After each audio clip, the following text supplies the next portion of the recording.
Chapter 47, First-Year Residents. In her 6 months working in the emergency room, the young doctor has seen enough strange things to fill her own medical school textbook, but this is the first time someone has crash-landed a helicopter in the hospital parking lot.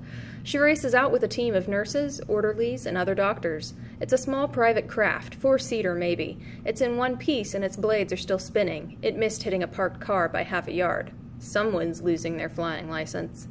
2 kids get out, carrying an older man in bad shape. There's already a gurney rolling out to meet them.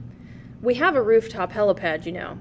"He didn't think he'd be able to land on it," says the girl.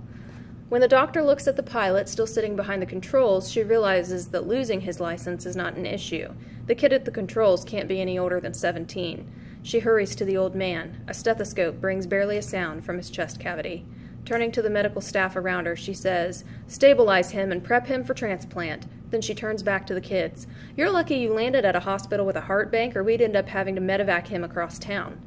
Then the man's hand rises from the gurney. He grabs her sleeve, tugging with more strength than a man in his condition should have. "No transplant," he says. "No, don't do this to me," thinks the doctor. The orderlies hesitate. "Sir, it's a routine operation."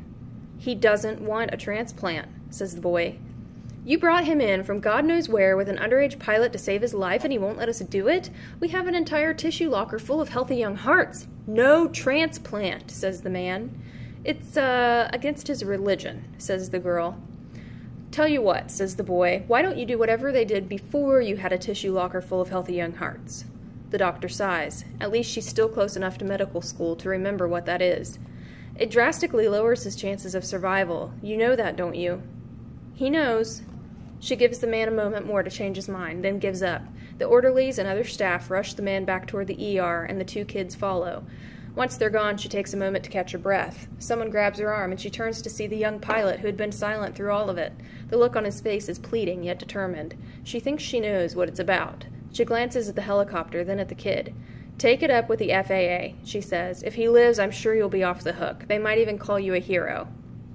"I need you to call the juvie cops," he says, his grip getting a little stronger.